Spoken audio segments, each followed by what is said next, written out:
Hello மக்களே, வணக்கம். Welcome back to the channel. இன்றைக்கி பார்த்திங்கன்னா லெட்ஸ் க்ரோ ஃபுட் 90 டேஸ் சேலஞ்சில் 87வது நாளுங்க. ஸோ இன்றைக்கி புதுசாக எந்த விதையும் விதைக்க போகிறது கிடையாது. ஏற்கனவே தைப்பட்டத்துக்கு தேவையான விதைகள் எல்லாமே நம்ம ஓரளவுக்கு தினமும் கொஞ்சம் கொஞ்சமாக விதைச்சி விட்ருக்கோம். அதில் உங்களுக்கு விதைகளும் நல்லா வளர ஆரம்பிச்சிருச்சு. ஸோ நேற்று ஈவினிங் போல் மழை பெஞ்சனால இன்றைக்கி தண்ணியும் ஊற்றுற வேலை இல்லை.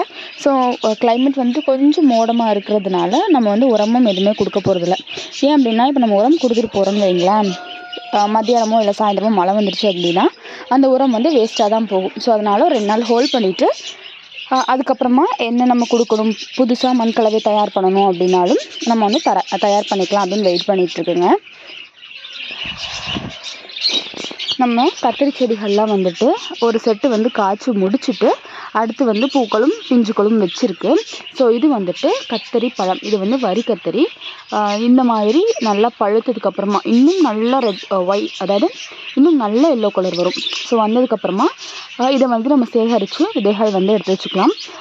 ஒரு காய் இருந்துச்சுனாலே போதும், 1000-2000 விதைகள் கூட இந்த காயில் நமக்கு கிடைக்குங்க.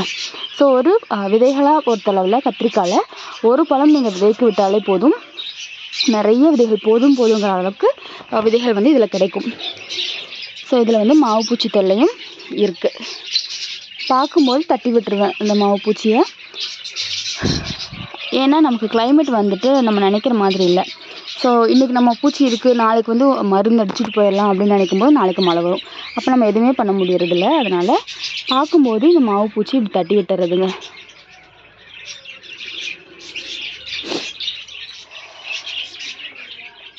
ஸோ இந்த செரி டொமேட்டோ பாருங்கள், நல்லா தான் இருந்துச்சு. நேற்றுலாம் நல்லா ஹெல்த்தியாக இருந்துச்சு. இன்றைக்கி ஏதோ வாடின மாதிரி இருக்குது.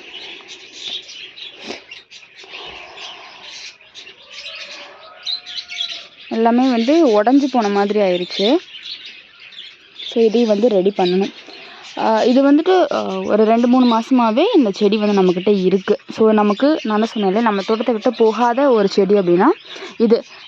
வளரும், நல்லா காய்க்கும், அதுவே பட்டு போகும். மறுபடியும் அடுத்த சீசனுங்கும்போது அதுவே மறுபடியும் வளரும், அதுவே காய்க்கும். அந்த மாதிரியான ஒரு செடியாக இருக்குது நம்மளோட தோட்டத்தில். இங்கே பாருங்கள், சிறகவரை. ஸோ இவ்வளோதான் சைஸு. கொஞ்சம் நேற்றதுக்கு இன்றைக்கி கொஞ்சம் லைட்டாக முத்தின மாதிரி தெரியுது. இது நமக்கு நாளைக்கு ஹார்வெஸ்ட் பண்ணிக்கலாம். ஒரு 10 காய் போல் இருக்கும். ஸோ நேற்று கொஞ்சமாக தட்டைக்காய் எல்லாம் நம்ம ஹார்வெஸ்ட் பண்ணி வச்சுருந்தோம். இதெல்லாம் ஒன்றா சேர்ந்து சமைக்கிறதுக்கு சரியாக இருக்குது. வெண்டைக்காய் ஒரு 5 அடி வெண்டைக்காய் வளர்ந்துட்டு பூ வைக்குதுன்னு சொன்னேன் இல்லையா? ஸோ அதுதான் இது 2வது காய். நேற்று ஒரு காயை அறுவடை பண்ணிட்டோம். ஸோ இன்றைக்கி இது 2வது காய், சிவப்பு வெண்டை. இது அது மட்டும் இல்லாமல் நிறையா அந்த காராமணி இருக்கு இல்லையா, அதோடய விதைகள் வச்சுருக்கேன். ஸோ இந்த விதைகள் எல்லாமே இனி நாளைக்கு கலெக்ட் பண்ணணும்.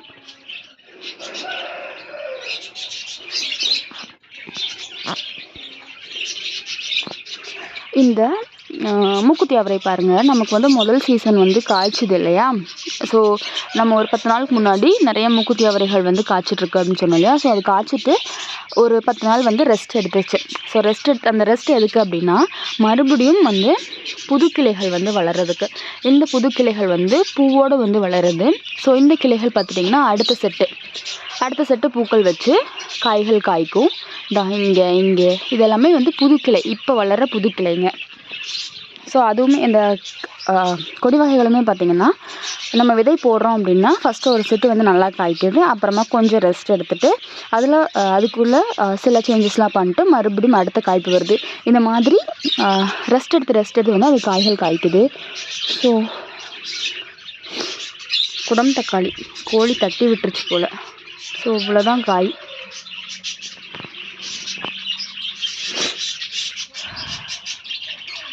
பாருங்கள், குடம் தக்காளி ஆசையாக இருந்த பழுத்தா அப்படி இருக்குன்னு பார்க்கலான்னு அதுக்குள்ளே கோழி தட்டி விட்டாச்சு. பட் ஓகே, இது யாழ்ப்பாணம் முருங்கை, நம்ம விதை போட்டு வளர்த்தது. இதையும் கோழி தட்டி விட்டு இந்த இடத்தையே அப்படியே முறிச்சு விட்டுருச்சு. ஸோ இதுலேருந்து மறுபடியும் பக்க கிளைகள் வருது. இதை நம்ம தனியாக ஒரு தொட்டியில் மாற்றி வச்சோம் அப்படின்னா இது மட்டுமே ஒரு மரமாக ஒரு தொட்டியில் வச்சு நம்மளால் வளர்க்க முடியும். ஸோ இது நான் சொன்னேன் இல்லையா, அந்த மூக்குத்தி அவரை, அதே மாதிரி இது வந்துட்டு தட்டைக்காய். ஸோ ஃபஸ்ட்டு மேலே நல்லா வளர்ந்து ஒரு வாட்டி வந்து ஈல்டு கொடுத்துருச்சு. ஸோ அடுத்து வந்து டைம் எடுத்து கீழே எல்லாம் வந்துட்டு நல்லா கிளைகள் வச்சு மொட்டுக்கள் தயாராகிட்டு இருக்கு. ஸோ இது வந்து எல்லா கிளையிலையுமே இந்த மாதிரி தான் இருக்குது.